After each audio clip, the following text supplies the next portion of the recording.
नमस्कार, India voice देख रहे हैं आप और मैं हूं आपके साथ शिवम दुबे। बुलेटिन की करेंगे शुरुआत। आपको बता दें कि मेरठ हापुड़ लोकसभा के इंडिया गठबंधन प्रत्याशी के कार्यालय के उद्घाटन कार्यक्रम में हापुड़ सदर के पूर्व विधायक की नाराजगी देखने को मिली। दरअसल जानकारी के मुताबिक हापुड़ सदर के पूर्व कांग्रेस विधायक गजराज सिंह का बैनर में फोटो नहीं था, जिस कारण वो इतने नाराज हो गए कि कार्यक्रम छोड़ कार्यक्रम स्थल से वहां से निकल गए। तो वहीं नाराजगी को लेकर जब मीडिया ने सवाल किया तो वो मीडिया कर्मी पर ही भड़क गए।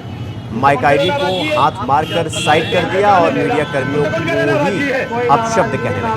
बात करते हो यार, मीडिया फर्जी बात के अलावा कोई और काम है नहीं है। मीडिया भी तो कौन कह रहा नाराज चलो, तो कौन कह रहा नाराज चलो, तो कौन कह रहा नाराज चलो, तुमसे कौन कह रहा नाराजगी है? आप बैंक का काम है मेरा, तुमसे कौन कह रहा नाराजगी है? कोई नाराजगी नहीं। बात करते हो यार, मीडिया फर्जी बात के अलावा कोई और काम है नहीं है। मीडिया भी मैं बैंक से होकर के भी आ रहा हूँ। कोई नाराजगी नहीं है, किसी नाराजगी कहाँ है? नाराजगी से आपकी भैया बैंक तक जा रहे हैं, तो कौन कह रहा नाराज चलो। तो पोस्टर पर जगह नहीं मिलने से, स्थान नहीं मिलने से नेताजी भड़क गए। कौन कह रहा नाराजगी है? कोई नाराजगी नहीं। बात करते हो यार, मीडिया फर्जी बात के अलावा कोई और काम है नहीं है। मीडिया भी मैं बैंक से होकर के भी आ रहा हूँ। इस खबर पर हमारे साथ हमारे संवाददाता शक्ति ठाकुर हमारे साथ हापुड़ से जुड़ गए हैं। शक्ति, नेताजी किस बात पर तिलमिला गए, बात क्या थी पूरी?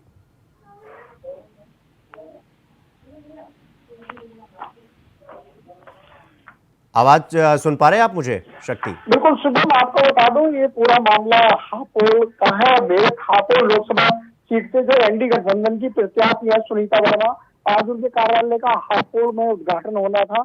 उसी उद्घाटन में शामिल होने के लिए हापुड़ सदर सीट से 4 बार कांग्रेस के विधायक रह चुके गजराज सिंह भी पहुंचे थे, लेकिन वहां जो होर्डिंग लगा हुआ था उस पर अन्य नेताओं की फोटो लगी हुई थी और गजराज सिंह का फोटो उस होर्डिंग पर नहीं लगा हुआ था। बताया जा रहा है इसी चीज को लेकर गजराज सिंह नाराज हो गए और जो कार्यालय का उद्घाटन कार्यक्रम चल रहा था उसको बीच में भी छोड़कर वो बाहर निकल आए। जब मीडिया कर्मियों ने उनसे सवाल पूछा कि आखिर क्या नाराजगी है, तो इस सवाल को लेकर गजराज सिंह जो पूर्व एमएलए रहे हैं 4 बार कांग्रेस के, वो नाराज हो रहे, मीडिया कर्मियों पर भड़क उठे। तस्वीरों में आप देख सकते हैं कि मीडिया कर्मियों की माइक आईडी पर वो हाथ मारते हुए नजर आ रहे हैं और मीडिया कर्मियों को शब्द कहते हुए भी नजर आ रहे हैं। जी शुभम। जी शक्ति, क्या मतलब मीडिया की तरफ से क्या सवाल किए गए थे जिसको लेकर के नेताजी भड़क गए? और एक सवाल ये भी कि क्या कहीं की भी नाराजगी मीडिया पर निकालना थोड़ा आसान हो जाता है क्या? जी बिल्कुल, बता दें जिस तरीके से वहाँ कार्यक्रम चल रहा था हापुड़ में एनडी गठबंधन की जो प्रत्याशी है मेरे हापुड़ लोकसभा की सुनीता वर्मा, उनके कार्यालय का उद्घाटन।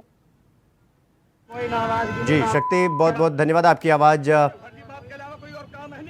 हमारे पास है, तो आपको एक बार फिर सुनाते हैं नेताजी का अलग तेवर, अलग अंदाज। कौन कह रहा नाराज चलो, तो कौन कह रहा नाराज चलो, तो कौन कह रहा नाराज चलो, तुमसे कौन कह रहा नाराजगी है? आप बैंक का काम है मेरा, तुमसे कौन कह रहा नाराजगी है? कोई नाराजगी नहीं।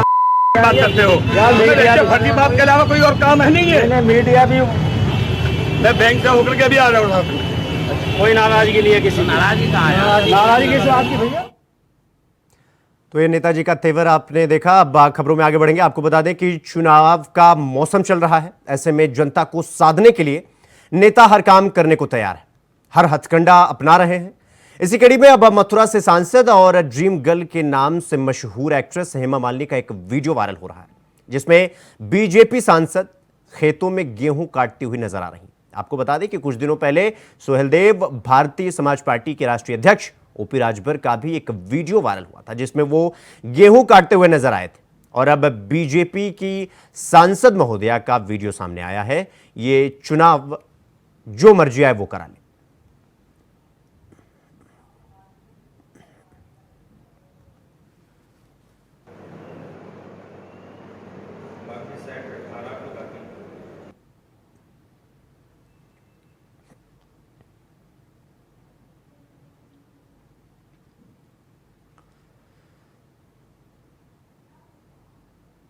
तो किस तरीके से आप देख सकते हैं, हाथों में हंसिया लेकर खेत में आप ये दो नेता देख रहे हैं। मथुरा से सांसद हेमा मालिनी जी और मंत्री ओपी राजभर हैं, सुहेलदेव भारतीय समाज पार्टी के सर्वे सम्मति। तो बदायूं से बीजेपी के प्रत्याशी दुर्विजय सिंह शाक्य ने शुक्रवार को अपना नामांकन पत्र दाखिल कर दिया है। इस दौरान बीजेपी के वरिष्ठ नेता स्वरूप पाठक भी नामांकन में मौजूद रहे।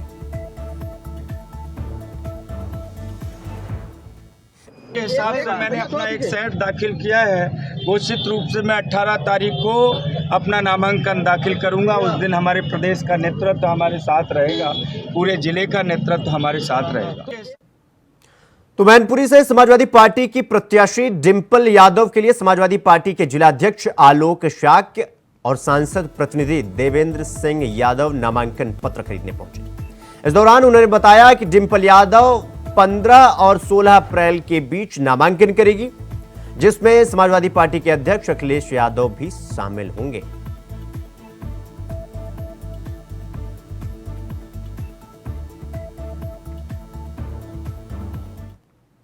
खबरों में आगे बढ़ेंगे। आपको बता दें कि मैनपुरी में 12 अप्रैल से 19 अप्रैल तक नामांकन होना है, जिसको लेकर तीसरी चरण में निर्वाचन आयोग की तरफ से सभी नियमों को ध्यान में रखते हुए तैयारियां शुरू कर दी गई। इसी कड़ी में जिलाधिकारी कार्यालय कोर्ट में गेट नंबर 1 से प्रत्याशी और उनके समर्थकों को जाने की अनुमति है। कलेक्ट्रेट परिसर में सुरक्षा की कड़े इंतजाम किए गए हैं। इसके साथ ही सुरक्षा के पुख्ता इंतजाम भी किए गए।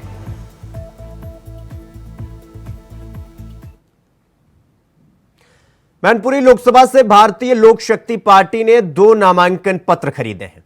एक तो मैनपुरी लोकसभा सीट से प्रत्याशी मंजू पाल ने खरीदा है, तो वहीं इस दौरान मंजू ने कहा कि लोकसभा क्षेत्र नशा मुक्त करना उनकी पहली प्राथमिकता रहेगी। इसके अलावा भ्रष्टाचार को खत्म करना ही उनकी पार्टी की पहली प्राथमिकता है। आपको बता दें कि भारतीय लोक शक्ति पार्टी की मंजू पाल प्रांतीय अध्यक्ष।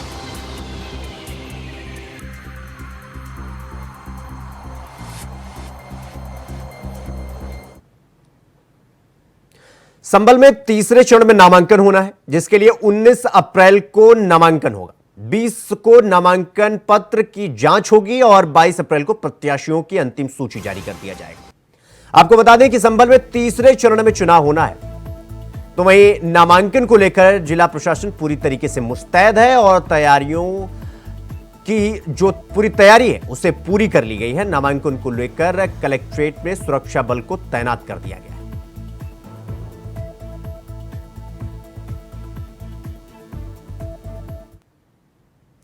तो वहीं मैनपुरी में बीजेपी की तरफ से बूथ कार्यकर्ता सम्मेलन का आयोजन राज मैरिज होम में किया गया, जिसमें यूपी के ऊर्जा मंत्री डॉक्टर A.K. शर्मा शामिल हुए। उनके साथ बीजेपी प्रत्याशी ठाकुर जयवीर सिंह ने भी कार्यक्रम में शिरकत की, जहां जयवीर सिंह और A.K. शर्मा ने कार्यकर्ताओं से हर संभव प्रयास कर मैनपुरी से कमल खिलाने की अपील की। पूरे देश में और उत्तर प्रदेश में 80 की 80 सीटों पर कमल खिलाने का भगवा लहराने के लक्ष्य के साथ उत्तर प्रदेश आगे बढ़ रहा है।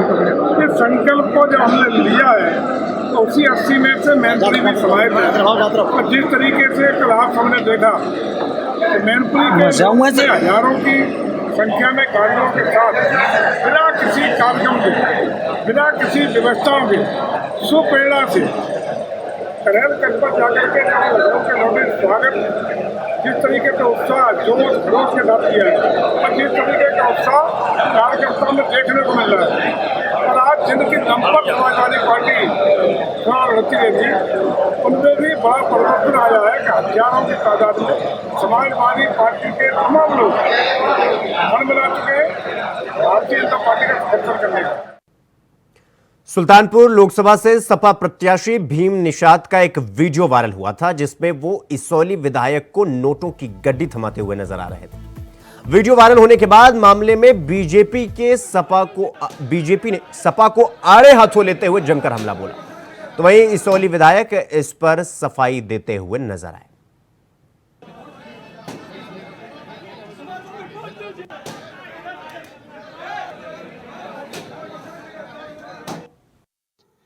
तो भीम निषाद जी हमारे जो पार्टी के प्रत्याशी हैं, वो क्योंकि राजनीति में वो शरीफ इंसान है, जो है बहुत शरीफ इंसान है, तो ज़्यादा उनको नॉलेज ना होने की वजह से ज़्यादा हम यही कहेंगे कि नॉलेज ना होने की वजह से उन्होंने जो कार्यालय का कुछ पेमेंट करना था, वहाँ पे लड्डू वड्डू और जो किराया वराया देना था कार्यालय का, उसके तहत कुछ पैसा उन्होंने मंगाया था अपने जो अभी संज्ञान में आया है मेरे आज ही भी हमको भी आज मालूम हुआ है कि कोई वीडियो वायरल हुआ है। तो वो कुछ पैसा मंगाया था उन्होंने, और पैसा कौन लाया हम भी नहीं जानते, वो तो मगर ये उनका कोई आदमी लाया होगा ज़रूर, उसने उनको दिया होगा।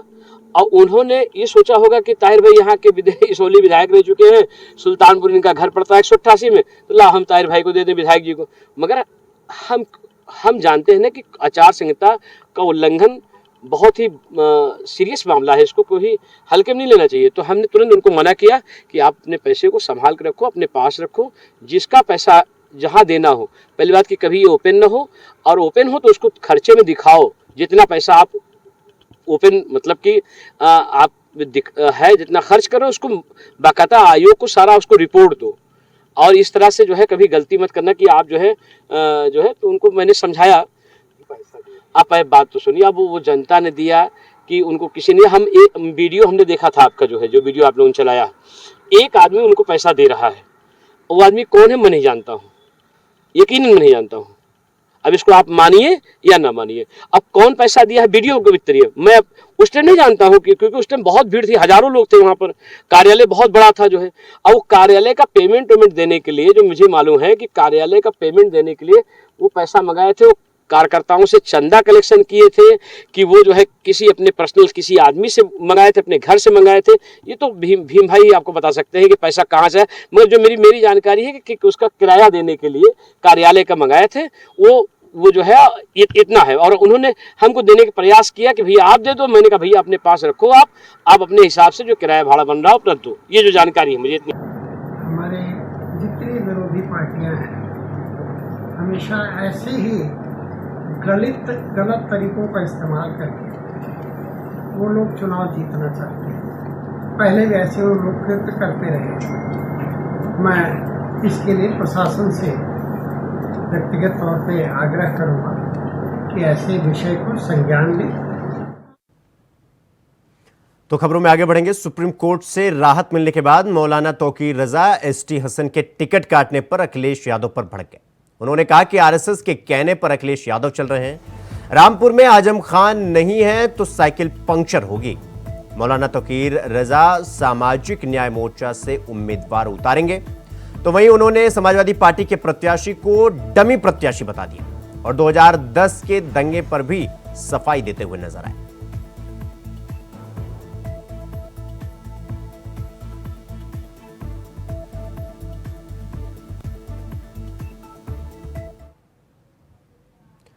खबर फतेहपुर से है, जहां बीकेयू यानी भारतीय किसान यूनियन के राष्ट्रीय प्रवक्ता राकेश टिकैत के फतेहपुर पहुंचने पर कार्यकर्ताओं ने उनका जोरदार स्वागत किया। तो वहीं राकेश टिकैत ने किसानों को संदेश देते हुए कहा कि इस समय गेहूं की कटाई चल रही, तो अपने खेत पर ध्यान दें, ना कि इलेक्शन पर।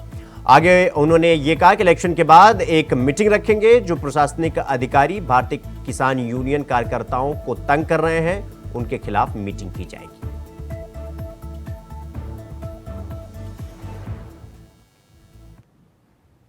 तो रामपुर में बीजेपी प्रत्याशी घनश्याम सिंह लोधी के समर्थन में प्रचार के लिए यूपी के राज्य मंत्री बलदेव सिंह औलख पहुंचे और लोगों से बीजेपी प्रत्याशी को जिताने की अपील की। चुनाव प्रचार के दौरान उन्होंने मीडिया से बातचीत करते हुए विपक्षियों पर जमकर हमला बोला। उन्होंने समाजवादी पार्टी कार्यकर्ताओं को समाजवादी पार्टी छोड़कर बीजेपी में आने के सवाल पर कहा कि जहां जहाज डूबता है तो लोग कूद कूद कर भागते हैं, जो आ रहे हैं उनका स्वागत है। जब जहाज डूबता है तो कूद कूद के भागते हैं। अब कौन भागते हैं? अब ये मत पूछिए, आप जो बता रहे हैं कि पार्टी हमारा कहना, हमारा जो भाग के आ भी रहे उनका भी स्वागत है। तो जहाज डूबते हुए पे कोई नहीं चढ़ना चाहता, जहाज चलने पे जब चलता है उस पर सारे लोग बैठना चाहते हैं। इस समय जहाज माननीय मोदी जी का चल रहा है, माननीय योगी जी का चल रहा है, तो सभी उसमें सवारी करना चाहते हैं, आराम से अपनी नैया को पार लगाना। तो वहीं उत्तर प्रदेश के मुख्यमंत्री योगी आदित्यनाथ ने शुक्रवार को कैराना में चुनावी जनसभा की। इस दौरान योगी ने अतीक अहमद का नाम लिए बिना उन्होंने कहा कि प्रयागराज का एक माफिया पिछड़ी जाति के व्यक्ति की हत्या करके उसकी प्रॉपर्टी पर कब्जा कर लेता था, लेकिन हमने उस माफिया की कब्जाई जमीन पर गरीबों का घर बनवा कर दे दिया। वो लोगों को परेशान करता था, अब वो कहां है सब जानते हैं।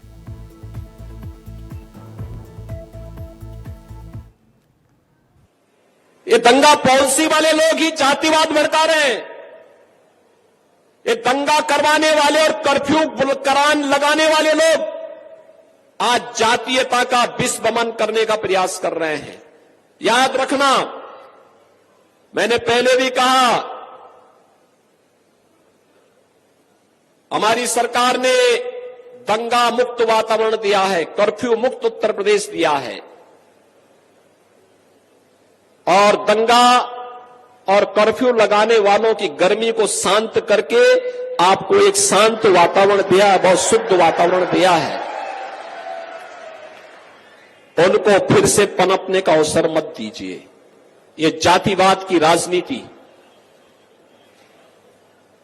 ये जातिवाद की राजनीति भाइयों बहनों, दंगा और कर्फ्यू को आमंत्रण करने की शुरुआत है। बेटी और व्यापारी की सुरक्षा के लिए खतरे की घंटी है, विकास का बैरियर है। यहां के विकास को बाधित करने की साजिश का हिस्सा है। हम इससे ऊपर उठ करके कार्य करें। हमें सहारनपुर के अंदर, गंगोह के अंदर, नकुल के अंदर किसी भी प्रकार के दंगाइयों को, किसी भी प्रकार के भ्रष्टाचारियों को, किसी भी प्रकार के उन अराजक तत्वों को जिनके कारण यहां की बेटी, यहां की माताएं, यहां की बहनें, यहां का व्यापारी, यहां का अन्नदाता किसान, यहां का नौजवान, उसके जीवन के साथ खिलवाड़ होता हो, उसको हम यहां फिर से पनपने नहीं देंगे, चाहे वह कोई भी हो।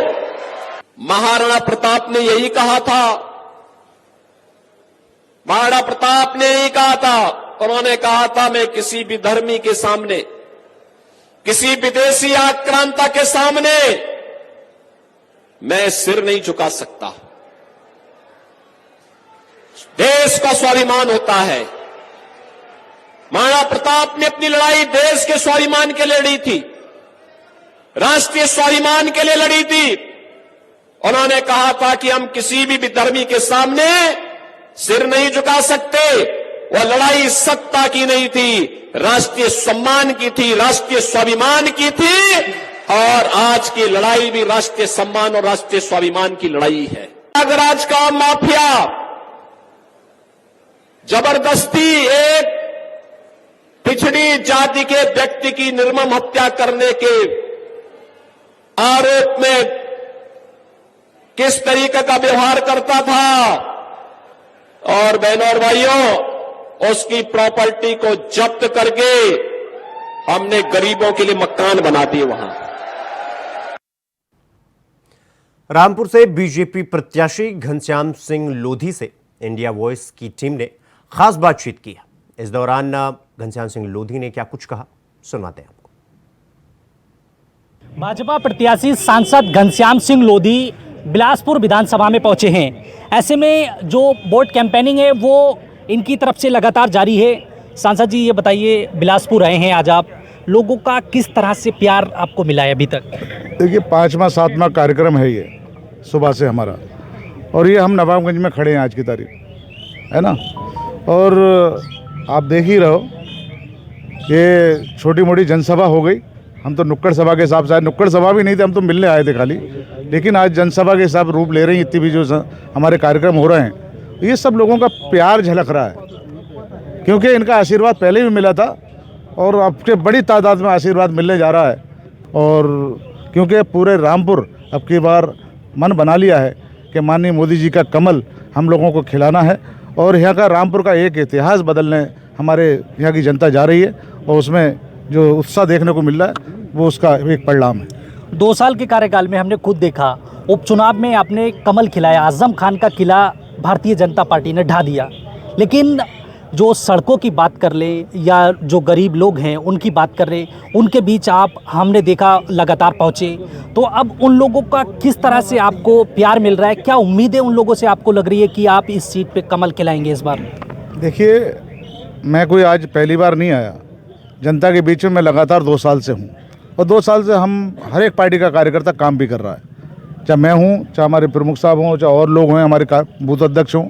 ये तो सवाल उनसे कहिए चुनाव में जब आते हैं, जब उन्हें सूरत उसी समय दिखाते हैं, उसके बाद गायब हो जाते हैं। कौन आया कौन गया पता ही नहीं चला जनता को। समाजवादी हम लोग 24 घंटे रहकर इन लोगों की सेवा करते हैं, जनता के बीच में रहते हैं और जनता के बीच में जाकर ये एहसास भी करा दिया है कि हम माननीय मोदी जी की सरकार में ना कोई ऊंचा है ना नीचा है, सब बराबर के सम्मान दे।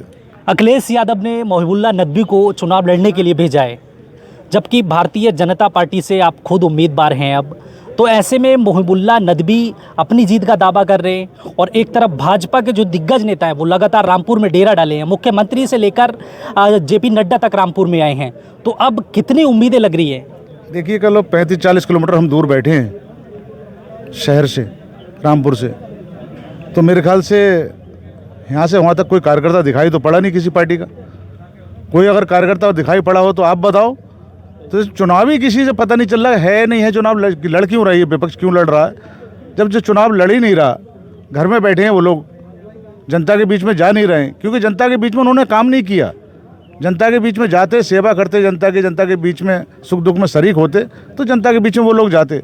जब उन्होंने काम ही नहीं किया है तो जनता के बीच में किस मुंह से निकले वो लोग। घनश्याम सिंह लोधी की कितने वोटों से जीत हो रही है, मेरा ये अंतिम सवाल है। देखिए ये तो जनता के ऊपर डिपेंड करता है कितना प्यार, कितनी उम्मीदें लग रही है। 4 तारीख को कितना प्यार मिलेगा ये 4 तारीख को पता चलेगा। उम्मीदें कितनी लग रही है, कितने वोटों से जीत हो रही है आपकी? उम्मीद तो मेरे भाई सब लोग साथ में है, मेरे ख्याल से रिकॉर्ड वोट जीतोगे। रिकॉर्ड वोटों से भाजपा की सीट आज तक कितनी वोटों से नहीं जीती होगी। परिणाम आने के बाद पता चलेगा कि सांसद घनश्याम सिंह लोधी रामपुर की इस सीट से कितने वोटों से इस बार जीत दर्ज करने वाले हैं। बहरहाल समाजवादी पार्टी से मोहिबुल्लाह नदवी को चुनावी मैदान में उतारा है। मोहिबुल्लाह नदवी अपनी जीत का दावा कर रहे हैं। ऐसे में देखना दिलचस्प रहेगा कि आने वाली जो 4 तारीख है उस पर कमल खिलेगा या फिर साइकिल चलेगी। इंडिया वॉइस के लिए सुरेश दिवाकर, रामपुर। खबरों में आगे बढ़ेंगे। बुलंदशहर में नवनिर्मित जिला पंचायत की तरफ से बुलंद सिटी सेंटर में भ्रष्टाचार की जांच के लिए एसआईटी की टीम लखनऊ से बुलंदशहर पहुंची, जहां उन्होंने 20 बिंदुओं पर जांच शुरू कर दी है। आपको बता दें कि टीम के अध्यक्ष आईएएस जीएस नवीन कुमार को बनाया गया। दरअसल सदर विधायक प्रदीप चौधरी ने मामले में पत्र लिखकर सीएम योगी आदित्यनाथ से भ्रष्टाचार की शिकायत की थी। मामले की जांच की मांग की गई थी, जिस पर कार्रवाई शुरू हो गई। दरअसल समाजवादी सरकार में काला आम चौराहे के पास 28.5 करोड़ की लागत से बुलंद सिटी सेंटर का निर्माण हुआ था। मॉल में हुए आवंटन से लेकर जिला पंचायत को राजस्व के स्रोत के टीम ने अभिलेख पाया।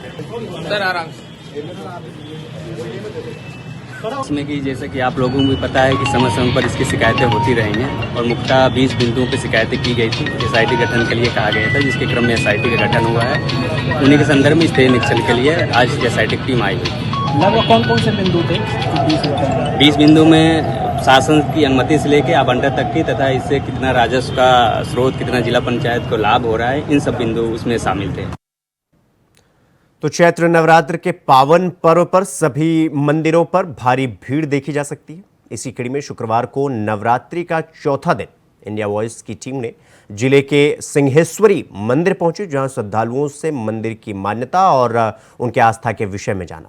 तो वहीं मंदिर के प्राचीनतम और मान्यता के बारे में मंदिर के संचालक दिव्यांशु महाराज से खास बातचीत की हमारी टीम ने। सुनिए। चैत्र नवमी को लेकर चौथा दिन है, जो कि मंदिरों पे सुबह से ही भीड़ लगी हुई है। आप देख सकते हैं किस तरह से मंदिरों में पूजा पाठ कर रहे हैं, अपनी आस्था को वहां पूरा कर रहे हैं। ऐसे में श्रद्धालुओं की भीड़ लगी हुई है। तो आइए हम जो यहाँ श्रद्धालु मौजूद है उनसे बात करते हैं, क्या मानता है कि ये चैत्र नवमी को लेके वे पूजा पाठ करते हैं। तो इस मंदिर की क्या मान्यता है जो कि लोग यहाँ पूजा करने आते हैं?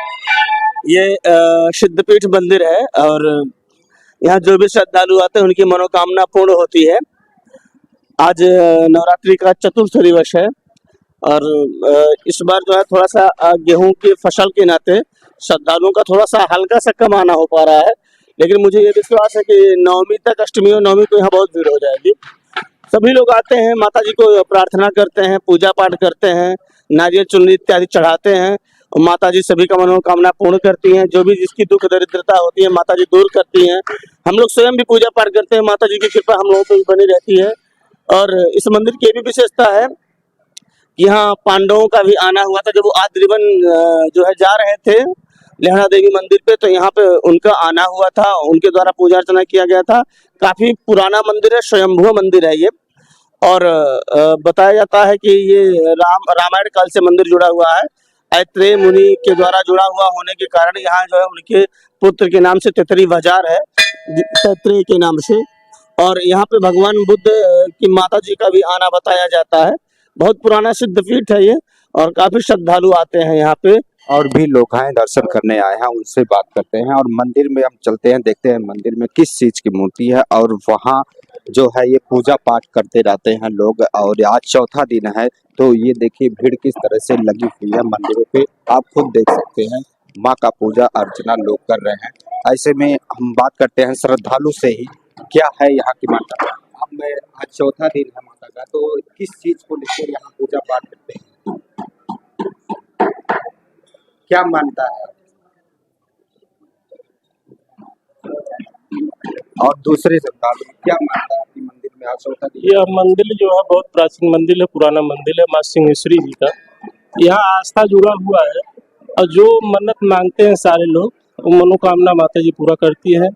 और आस्था विश्वास है, लगाव है। कितनी प्राचीन मूर्ति यहाँ की ये मंदिर है। अब तो इधर 20 साल हो गया हमको जो जानकारी है, यहाँ हम रह रहे हैं 20 साल से, लेकिन ये बहुत प्राचीन है, बहुत पुराना मंदिर है। श्रद्धालु जो कि आज पूजा अर्चना कर रहे थे और जिसको लेकर यहाँ भीड़ भी इकट्ठा हुई है, तो श्रद्धालुओं से बातचीत भी की गई और इस तरह से अपनी मनोकामना यहाँ मंदिर में पूर्ण करते हैं। आज चौथा दिन था, जो चैत्र रामनवमी का चौथे दिन आज इस तरह से मंदिरों में भीड़ लगी हुई है। सिद्धार्थनगर से राकेश यादव, इंडिया वाइज।